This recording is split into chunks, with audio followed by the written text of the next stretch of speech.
ঢাকা বিশ্ববিদ্যালয়ের theatre and performance studies বিভাগের শিক্ষার্থী মুনিরা মাহজাবিন মিমোর অস্বাভাবিক মৃত্যুর ঘটনায় বিচারের দাবিতে ক্লাস পরীক্ষা বর্জনের ঘোষণাসহ ৭ দফা দাবি জানিয়েছে বিভাগের শিক্ষার্থীরা। দুপুরে বিশ্ববিদ্যালয় প্রশাসনের নিকট স্মারকলিপি প্রদান করে তারা এই কর্মসূচির কথা জানান। শিক্ষার্থীরা অভিযোগ করেন, দীর্ঘদিন ধরে বিভাগে শিক্ষক কর্তৃক ব্যক্তিগত মানসিক নিপীড়নের ঘটনা ঘটছে, যা একটি ভয়ের পরিবেশ সৃষ্টি করেছে। মিমোর মৃত্যু সেই পরিস্থিতিরই পরিণতি বলে তারা দাবি করেন। বিশ্ববিদ্যালয় প্রশাসনের কাছে নিরপেক্ষ তদন্ত ও নিরাপদ শিক্ষা পরিবেশ নিশ্চিতের আহ্বান জানিয়ে বলেন, ন্যায় বিচার না হওয়া পর্যন্ত তাদের আন্দোলন অব্যাহত থাকবে। এই আন্দোলনের সাথে সংহতি জানাতে উপস্থিত হন ডাকসুর পরিবহন সম্পাদক আসিফ আব্দুল্লাহ। মঙ্গলবার বিশ্ববাজারে জ্বালানি তেলের দাম 2% বৃদ্ধি পেয়েছে। বার্তা সংস্থা রয়টার্স জানায়, আগামী জুনের জন্য ব্যারেল প্রতি ব্রেন্ট ক্রুড ফিউচারের দাম 2.1% বেড়ে $110.55 দাঁড়িয়েছে। ইউএস ওয়েস্ট টেক্সাস ক্রুডের দামেও উলম্ফন ঘটেছে। মার্কিন ইরান যুদ্ধ বন্ধের অব্যাহত চেষ্টা বারবার ব্যর্থ হওয়ার মধ্যে দামের এই বৃদ্ধি ঘটল। চলমান হরমুজ প্রণালী বন্ধের জেরে বিশ্ববাজারে মধ্যপ্রাচ্যের জ্বালানি তেল সরবরাহের পথ রুদ্ধ রয়েছে। জীবাশ্ম জ্বালানির দাম বাড়ায় ইউরোপে নবায়নযোগ্য জ্বালানির চাহিদা ব্যাপকভাবে বাড়ছে। জনগণের কল্যাণ নিশ্চিত করাই বিএনপির মূল লক্ষ্য। একই সঙ্গে আইনের সুশাসন প্রতিষ্ঠায় আইনজীবী ও বিচারকদের দায়িত্বশীল ভূমিকার ওপর জোর দেন বেসামরিক বিমান পরিবহন ও পর্যটন মন্ত্রী ফরোজা খানম রিতা। সকালে মানিকগঞ্জে জাতীয় আইনগত সহায়তা দিবস উপলক্ষে আয়োজিত অনুষ্ঠানে তিনি এই কথা বলেন। প্রধানমন্ত্রী 31 দফায় কিন্তু আইনের সুশাসন প্রতিষ্ঠার একটা পদক্ষেপ নিয়েছেন, সেখানে লেখা আছে তারই ফলপ্রসূ হিসাবে এই আমাদের এইড কমিটিটাকে একটা অধিদপ্তরে পরিণত করা হয়েছে।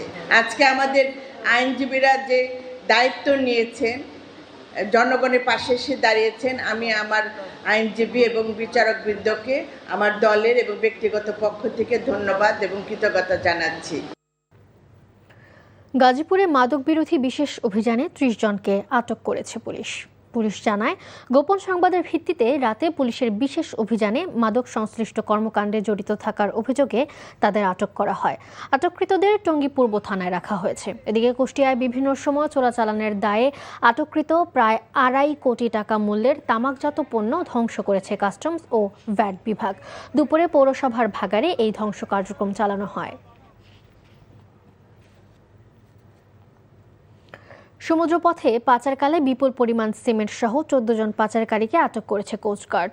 দুপুরে কোস্টগার্ড জানায়, গোপন সংবাদের ভিত্তিতে সেন্ট মার্টিনের উত্তর পশ্চিম সংলগ্ন গভীর সমুদ্র এলাকায় বিশেষ অভিযান চালিয়ে উখিয়ার বালুখালী সংলগ্ন এলাকা থেকে সন্দেহজনক একটি ফিশিং বোটে তল্লাশি চালিয়ে অবৈধভাবে শুল্ককর ফাঁকি দিয়ে মিয়ানমারে পাচারের উদ্দেশ্যে বহনকৃত প্রায় 5,50,000 টাকা মূল্যের 900 বস্তা সিমেন্ট ও পাচার কাজে ব্যবহৃত বোট সহ 13 পাচারকারীকে আটক করে কোস্টগার্ড। নাটোরের সিংড়ায় ধান কাটার সময় চাল ও পানি খেয়ে অসুস্থ হয়ে পড়েছে 13 কৃষি শ্রমিক। এদের মধ্যে 9 জনকে উপজেলা স্বাস্থ্য কমপ্লেক্সে ভর্তি করা হয়েছে। এলাকাবাসী জানায়, সিংড়া উপজেলার চলনবিলের ডাহিয়া ইউনিয়নের গাড়াবুড়ি এলাকার আব্বাস আলীর জমিতে ধান কাটতে আসে 15 শ্রমিক। দুপুরে ধান কাটার বিরতিতে জমি মালিকের সরবরাহ করা চাল ও পানি পান করে শ্রমিকরা। এর কিছুক্ষণের মধ্যেই একে একে 13 শ্রমিক অসুস্থ হয়ে পড়ে। সকল শ্রমিকের বাড়ি একই এলাকায়। চালগুলো অতি পুরনো হওয়ায় তার মাধ্যমে বিষক্রিয়া হয়ে থাকতে পারে বলে ধারণা উপজেলা স্বাস্থ্য কর্মকর্তা ডক্টর মুজাহিদুল ইসলামের।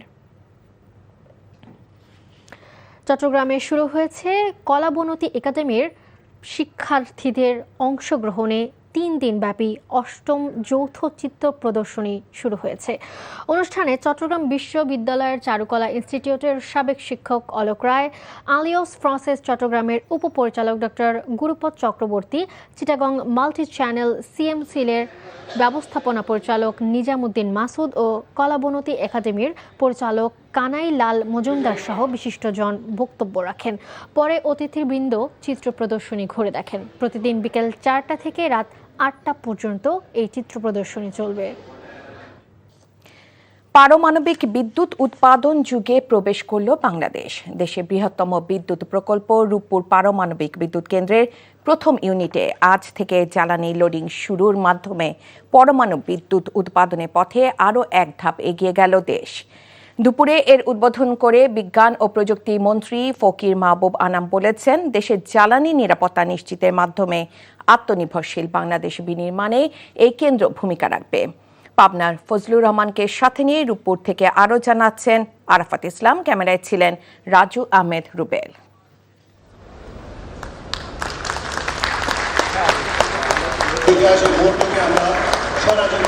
করোনা মহামারী, রাশিয়া ইউক্রেন যুদ্ধ সহ নানা বৈশ্বিক সংকট অতিক্রম করে এক ঐতিহাসিক মুহূর্তের সাক্ষী হলো বাংলাদেশ।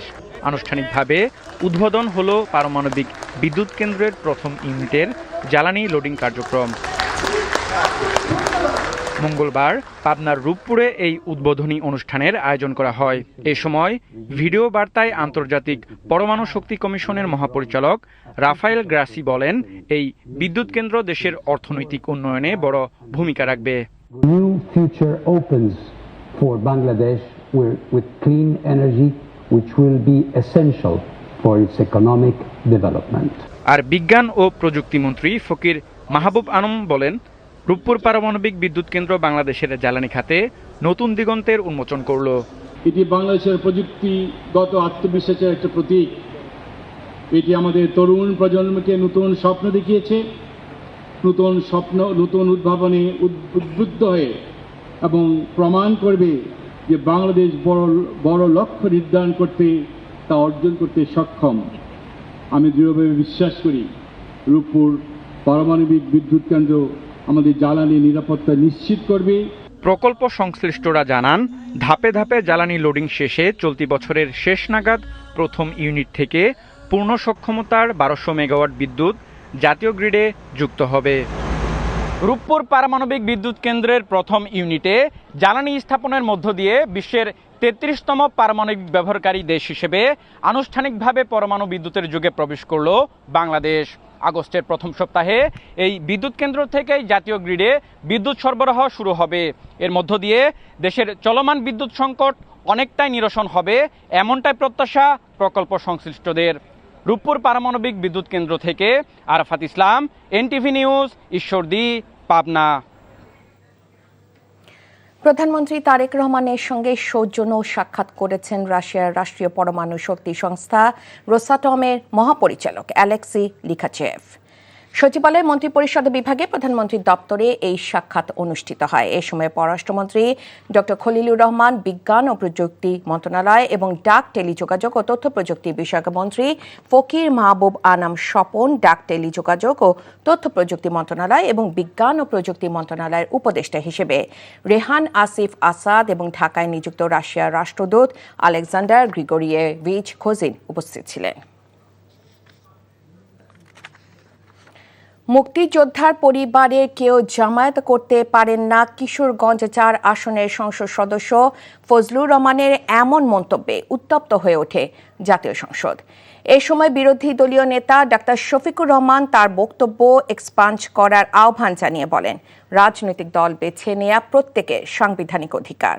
পরে স্পিকার বলেন, দুজনের অসংসদীয় সব শব্দই সংসদ থেকে এক্সপাঞ্জ করা হবে। বিষয়টি নিয়ে বক্তব্য দেন স্বরাষ্ট্রমন্ত্রী ও জামায়াতের কয়েকজন সংসদ সদস্য। নিয়ামুল আজিজ সাদেকের রিপোর্ট।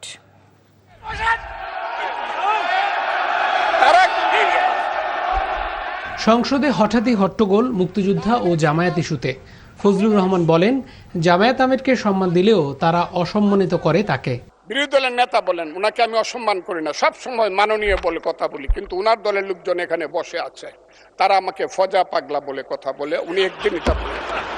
মাননীয় সদস্য, আমি ওনাকে, আপনাকে কেউ এই ধরনের উক্তি করেছে আপনার সম্বন্ধে? এরকম তো সংসদে কেউ বলে নাই তো। না বলছি, করেছে।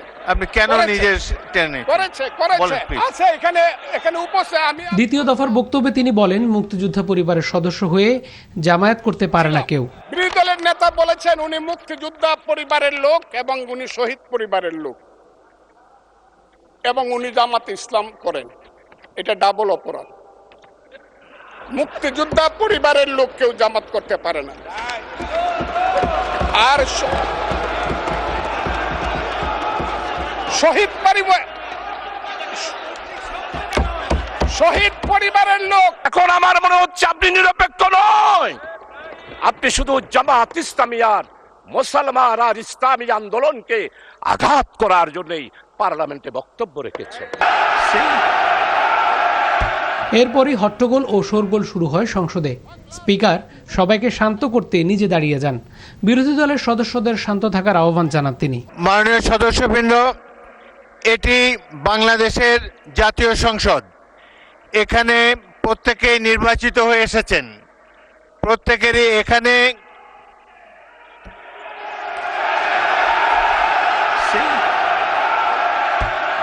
পরে বিরোধী দলীয় নেতা বলেন, ব্যক্তিগত আক্রমণ করা হয়েছে তাকে। রাজনৈতিক দল করার অধিকার সংবিধান সবাইকে দিয়েছে।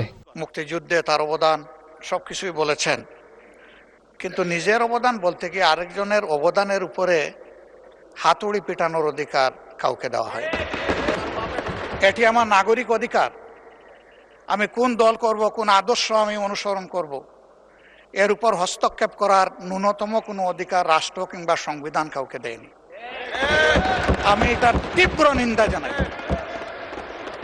আমার আইডেন্টিটি নিয়ে প্রশ্ন করা হয়েছে, এটা গুরুতর অপরাধ করেছেন উনি। আবার আমার আদর্শ সিলেকশনের ব্যাপারে উনি কথা বলেছেন, এটা বাড়তি অপরাধ করেছেন। পরে স্বরাষ্ট্রমন্ত্রী বলেন, বিরোধী দলের মুক্তিযোদ্ধা থাকার বিষয়টি ভালো, কারণ মুক্তিযুদ্ধকে ধারণ করেই বাংলাদেশে রাজনীতি হওয়া উচিত। আমার মাঝে মধ্যে শুনতে ভালো লাগে যখন মাননীয় বিরোধী দলীয় নেতা বলেন যে তিনি শহীদ পরিবারের সন্তান। আমরা এটাকে ধারণ করি। কয়েকজন মুক্তিযোদ্ধা, বীর মুক্তিযোদ্ধা বিরোধী দলে আছে। আপনি নিজেই স্বীকৃতি দিয়েছেন কয়েকজন মুক্তিযোদ্ধা আছে। আমরা এখানে যখন জাতীয় মুক্তিযোদ্ধা কাউন্সিলের বিলটা পাশ করি, আপনার নিশ্চয়ই স্মরণে আছে, বিরোধী দল কিন্তু ওয়াকআউট করে নাই, এখানেই ছিল। না ভোটও দেয় নাই, এখানেই ছিল। আগামী 30 এপ্রিল ত্রয়োদশ জাতীয় সংসদের প্রথম অধিবেশনের সমাপ্তি হতে পারে বলে জানা গেছে। Niamul Aziz Sadek, NTV news, Dhaka. কালবৈশাখী ঝড়ের প্রভাবে রাজশাহী, রংপুর, সিলেট, চট্টগ্রাম, খুলনা, বরিশাল, ময়মনসিংহ, ঢাকা সহ দেশের বিভিন্ন স্থানে বৃষ্টি হচ্ছে। এরই মধ্যে 4টি সমুদ্র বন্দরকে 3 নম্বর স্থানীয় সতর্ক সংকেতে দেখাতে বলেছে আবহাওয়া অফিস। আগামী 3-4 দিন দেশের বিভিন্ন স্থানে মাঝারি থেকে ভারী বৃষ্টিপাতের শঙ্কা রয়েছে। এতে পাহাড় ধসের আশঙ্কা করা হচ্ছে। এদিকে বজ্রপাতে কক্সবাজার ও মুন্সিগঞ্জে 2 জনের মৃত্যু হয়েছে। ওয়ালিউল্লাহ অলি, ডেস্ক রিপোর্ট। কয়েক ঘন্টার বৃষ্টিতে চট্টগ্রাম নগরীর বেশ কয়েকটি এলাকায় জলাবদ্ধতার সৃষ্টি হয়েছে। মঙ্গলবার দুপুর পর্যন্ত ভারী বর্ষণে দুর্ভোগে পড়েন নগরবাসী। নগরীর জলাবদ্ধতা নিরসনে প্রকল্পের কাজ চলমান থাকায় বিভিন্ন নালা ও খাল বন্ধ রয়েছে, তাই সড়ক থেকে পানি সরতে সময় লাগছে বলে জানিয়েছেন প্রকল্প কর্মকর্তারা। এদিকে আবহাওয়া অফিস বলছে, চট্টগ্রামে আগামী 4 দিন ভারী বৃষ্টি হতে পারে। এতে পাহাড় ধসের আশঙ্কা করা হচ্ছে, তাই পাহাড়ের পাদদেশে বসবাসকারীদের নিরাপদে সরে যাওয়ার নির্দেশ দিয়েছে স্থানীয় প্রশাসন। টানা বর্ষণে কুমিল্লা নগরীর গুরুত্বপূর্ণ সড়কগুলো পানির নিচে তলিয়ে গেছে। স্কুল কলেজ থেকে বাড়ি ফিরতে শিক্ষার্থী ও অভিভাবকদের দুর্ভোগে পড়তে হয়েছে। অনেক স্থানে হাঁটু সমান পানি জমে থাকায় চলাচল ব্যাহত হচ্ছে। ভারী বৃষ্টিপাত ও কালবৈশাখী ঝড়ে ধানসহ অন্যান্য ফসলের ব্যাপক ক্ষতির আশঙ্কা করছে কৃষি বিভাগ। মঙ্গলবার সকাল থেকে দুপুর 12টা পর্যন্ত 102 মিলিমিটার বৃষ্টিপাত রেকর্ড করেছে স্থানীয় আবহাওয়া অফিস। বৃষ্টি হয়েছে, ধান শুয়ে গেছে, ধান নষ্ট হয়ে আছে, কাজের লোকও নাই। আমরা বড় একটা বেকারটা আছি, আমরা কাজকর্ম করতে পারি না, আসা লাগে যাওয়া লাগে। এই পানির মধ্যে নোংরা পানি, এটা কি কোনো কথা হলো নাকি? এটা কি কারো চোখে পড়ে না? কালবৈশাখী ঝড়ে ব্রাহ্মণবাড়িয়ায় ফসল, গাছপালা, শিক্ষা প্রতিষ্ঠান ও ঘরবাড়ি ক্ষতিগ্রস্ত হয়েছে। ঝড়ের কারণে বিপাকে পড়েছে এসএসসি পরীক্ষার্থীরাও। বিভিন্ন কেন্দ্রে বিদ্যুৎ না থাকায় মোমবাতি জ্বালিয়ে পরীক্ষা দিয়েছে শিক্ষার্থীরা। প্রায় 10টা ঘরের মতো ক্ষয়ক্ষতি হয়েছে, গাছপালা এবং বিদ্যুতের খুঁটি এগুলা ক্ষয়ক্ষতি হয়েছে। আমার 4টা ঘর ভেঙ্গা এবং আসবাবপত্র, মাল সামান যা আছে এগুলো, এটা কই এখনো পর্যন্ত সন্ধান পাইতেছি না। ফেনীতে 1 ঘন্টায় 126 মিলিমিটার বৃষ্টিপাত রেকর্ড করা হয়েছে। এছাড়া গত 24 ঘন্টায় চলতি বছরের সর্বোচ্চ 129 মিলিমিটার বৃষ্টিপাত রেকর্ড করা হয়েছে। স্থানীয় আবহাওয়া অফিস বলছে, স্বাভাবিক লঘুচাপের প্রভাবে এই বৃষ্টিপাত আগামী 3 দিন পর্যন্ত অব্যাহত থাকতে পারে। এদিকে চট্টগ্রাম, কক্সবাজার, মোংলা ও পায়রা সমুদ্র বন্দরসমূহকে 3 নম্বর স্থানীয় সতর্ক সংকেত দেখিয়ে যেতে বলেছে আবহাওয়া অফিস। উত্তর বঙ্গোপসাগরে অবস্থানরত মাছ ধরার নৌকা ও ট্রলার সমূহকে পরবর্তী নির্দেশ না দেওয়া পর্যন্ত উপকূলের কাছাকাছি থেকে সাবধানে চলাচল করতে বলা হয়েছে। ওয়ালিউল্লাহ অলি, এনটিভি নিউজ ডেস্ক। দেশে কোনো জঙ্গি তৎপরতা নেই বলে জানিয়েছেন স্বরাষ্ট্রমন্ত্রী সালাউদ্দিন আহমেদ। আওয়ামী ফ্যাসিবাদী সরকার জঙ্গিবাদকে রাজনৈতিক হাতিয়ার হিসেবে ব্যবহার করেছে বলে অভিযোগ করেন তিনি। দেশে কিছু উগ্রবাদী আইনশৃঙ্খলা বাহিনী নজরদারির মধ্যে আছে বলে জানিয়েছেন প্রধানমন্ত্রীর তথ্য উপদেষ্টা জাহিদুর রহমান। আপেল শাহরিয়ারের রিপোর্ট। রাজধানীর আগারগাঁওয়ে কোস্টগার্ডের প্রতিষ্ঠাবার্ষিকীতে উপস্থিত ছিলেন স্বরাষ্ট্রমন্ত্রী সালাউদ্দিন আহমদ। সদর দপ্তরে আয়োজিত অনুষ্ঠানে বীরত্ব ও সাহসিকতার স্বীকৃতিস্বরূপ 14 জনের হাতে পদক তুলে দেন তিনি। অনুষ্ঠান শেষে সাংবাদিকদের সঙ্গে কথা বলেন মন্ত্রী। দেশে জঙ্গিবাদের ঠাঁই নেই বলে জানান তিনি। আমাদের দেশে এরকম কোনো তৎপরতা নেই। কিছু এক্সট্রিমিস্ট গ্রুপ থাকে, পৃথিবীর সব দেশে এরকম অ্যাক্টিভ থাকে, রেডিক্যাল কিছু ফোর্স থাকে। সবসময় বিভিন্ন রাষ্ট্রীয় দিবসে কিছু সেরকম সাবধানতা আমরা অবলম্বন করে থাকি রাষ্ট্রীয় দিবস সমূহে।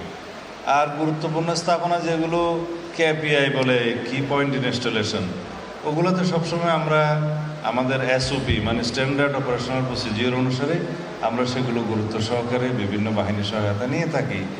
অন্যদিকে পিআইডি সম্মেলন কক্ষে প্রধানমন্ত্রী তথ্য উপদেষ্টা জাহিদুর রহমান সাপ্তাহিক নিয়মিত সংবাদ সম্মেলনে জঙ্গিবাদ সহ নানা ইস্যুতে কথা বলেন। তার আগের সরকারের সময় জঙ্গি সমস্যাকে যেই স্কেলে দেখানো হয়েছে, এটা তাদের ক্ষমতায় থাকার একটা ন্যারেটিভ হিসেবে তারা ব্যবহার করেছিলেন। পরবর্তীতে যে সরকারের সময়, ইন্টারিমের সময় এই আলাপ কেউ কেউ করার চেষ্টা করেছে যে বাংলাদেশে কোনো জঙ্গি নেই, এটাও আরেকটা এক্সট্রিম, এটাও ভুল কথা।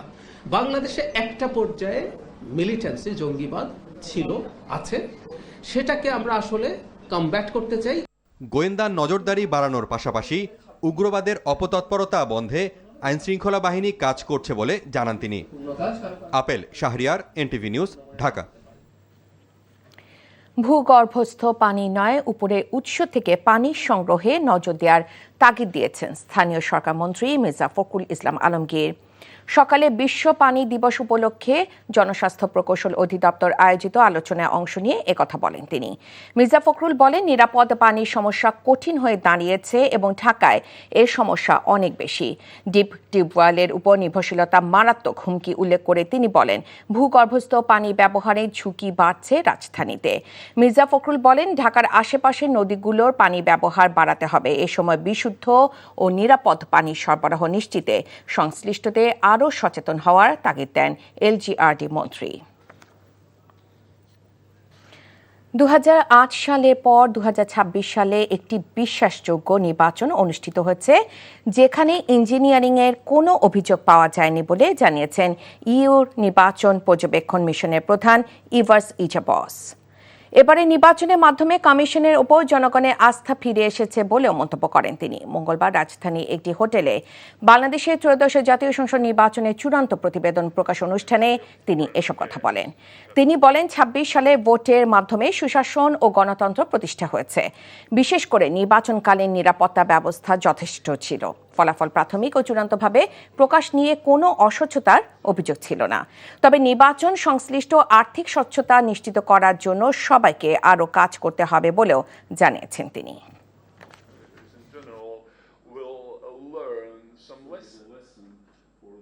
For the first time since 2008, elections were genuinely competitive, with fundamental freedoms broadly respected. The Bangladesh Electoral Commission worked independently and transparently, maintaining the confidence of stakeholders and upholding the integrity of the polls. The orderly and peaceful election day, followed by a transparently conducted tabulation of results. শ্রমিক, মালিক এবং সরকারের সমন্বিত উদ্যোগের মাধ্যমে প্রতিটি দপ্তর, factory, কার্যালয় ও কারখানাকে একটি ইকোসিস্টেমে আনতে চায় সরকার, এমন কথা জানিয়েছেন প্রধানমন্ত্রীর উপদেষ্টা মাহাদি আমিন। সকালে রাজধানীর একটি হোটেলে শ্রমিকদের পেশাগত সুরক্ষা ও স্বাস্থ্য উন্নতকরণ বিষয়ক এক সেমিনারে তিনি এমন কথা বলেছেন। শ্রমিকদের সমস্যা সমাধানের মাধ্যমে তাদের ভাগ্য পরিবর্তনে কর্মসংস্থান ও কর্মদক্ষতা বৃদ্ধি, কর্মপরিবেশের সর্বোচ্চ সুরক্ষা ও নিরাপত্তা নিশ্চিতে সরকার অগ্রাধিকার দিচ্ছে বলে জানান মাহাদি আমিন। সেমিনারে উপস্থিত ছিলেন প্রধানমন্ত্রীর উপদেষ্টা নজরুল ইসলাম খান, শ্রম ও কর্মসংস্থান মন্ত্রী আরিফুল হক সহ অন্যরা। বাংলাদেশ থেকে পাচার হওয়া অর্থ যুক্তরাজ্য থেকে ফিরিয়ে আনতে দেশটি প্রতিশ্রুতিবদ্ধ, তবে তা রাতারাতি সম্ভব নয় বলে জানিয়েছেন বাংলাদেশে নিযুক্ত British high commissioner Sarah Cooke. দুপুরে জাতীয় প্রেস ক্লাবে ডিপ্লোম্যাটিক করেসপন্ডেন্স অ্যাসোসিয়েশন বাংলাদেশে আয়োজিত ডিক্যাপ টকে একথা বলেন তিনি। হাই কমিশনার বলেন, পাচার হওয়া অর্থ ফেরত আনা একটি প্রক্রিয়ার বিষয়, সময় প্রয়োজন। এক প্রশ্নের জবাবে তিনি বলেন, জুলাই চার্টার বাস্তবায়ন বাংলাদেশি সংসদের বিষয়, বিদেশি হয়ে কিছু বলা ঠিক হবে না। জানান, ছাত্র জনতার হত্যার অভিযুক্ত যারা যুক্তরাজ্যে লুকিয়ে আছে তাদের ফিরিয়ে আনতে আলোচনা হতে পারে। এ সময় বাংলাদেশে রোহিঙ্গাদের অর্থ সহায়তা, শক্তিশালী রাষ্ট্র গঠনে অর্থনৈতিক সংস্কার সহ নানা বিষয়ে কথা বলেন সারা কুক। সরকারের ট্রুথ ও হিলিং কমিশন গঠনের প্রতিশ্রুতিকে স্বাগত জানান ব্রিটিশ হাই কমিশনার। টি-20তে বিশ্বের সব দলের স্পিনাররা ভালো করছে, বাংলাদেশের স্পিনাররাও নিয়মিত পারফরমেন্স করছে। নিউজিল্যান্ডের বিপক্ষে বাকি 2 ম্যাচেও সেই ধারাবাহিকতা বজায় রাখতে চান বাংলাদেশ দলের স্পিনার শেখ মেহেদী হাসান। আগামীকাল চট্টগ্রামে দ্বিতীয় ওয়ানডে সিরিজে জেতার লক্ষ্য নিয়ে মাঠে নামতে চায় স্বাগতিকরা। দুপুর 2টায় শুরু হবে খেলা। আরও জানাচ্ছেন কুশল ইয়াসির। সাগরিকার ব্যাটিং বান্ধব উইকেটে প্রথম টি-20তে পেসাররা বল হাতে হোঁচট খেলেও শেষ দিকে স্পিনার রিশাদ হাসান ও শেখ মেহেদী ম্যাচের নিয়ন্ত্রণ নিজেদের পক্ষে নেন। এতে বড় স্কোর করতে ব্যর্থ হয় সফররত ব্যাটাররা। এতেই ম্যাচের মোড় ঘুরে যায় বলছেন এই অফ স্পিনার। আমাদের প্রথম দিক থেকে আসলে স্ট্রাগল করতে হয়েছে, দেন তারপর থেকে আস্তে আস্তে দেখা যাচ্ছে রিশাদের ওভারগুলো খুব ভালো ছিল তারপরে আমি লাস্ট 2টা ওভার অনেক ভালো কামব্যাক করেছি। এই 2টা মিলে হয়তো আমাদের মিডল ওভারটা অনেকটা ভালো হয়ে গিয়েছিল। দ্যাটস ওয়াই আমরা তাদেরকে, আমার মনে হয় আরও 20টা রান বেশি হইতে পারতো, সেখানে 20টা রান কমে তাদেরকে আটকাইতে পারছি। এদিকে আন্তর্জাতিক ম্যাচ না থাকলে টি-20তে কোনো প্রতিযোগিতামূলক ম্যাচ থাকে না। দীর্ঘদিন পর সংক্ষিপ্ত ফরম্যাটে খেলা কিছুটা হলেও চ্যালেঞ্জ মনে হয় মেহেদীর। আমি লাস্ট গত 5 মাস আগে ইন্টারন্যাশনাল ম্যাচ খেলেছি, দেন 5 মাস পরে ইন্টারন্যাশনাল ম্যাচ খেলতে আসছি। ইভেন আমি প্রতিযোগিতামূলক ক্রিকেট লাস্ট 3 মাসেও খেলি নাই। বাট আমার জন্য একটু ডিফিকাল্ট ছিল প্রথম ম্যাচে, বাট আমি ওটা যত তাড়াতাড়ি মানিয়ে নিয়েছি। ওয়ানডের মতো টি-20 সিরিজও জয় চায় বাংলাদেশ। এক ম্যাচ হাতে রেখেই সেই কাজটি করার লক্ষ্য শেখ মেহেদীদের। কুশল ইয়াসির, NTV স্পোর্টস ডেস্ক।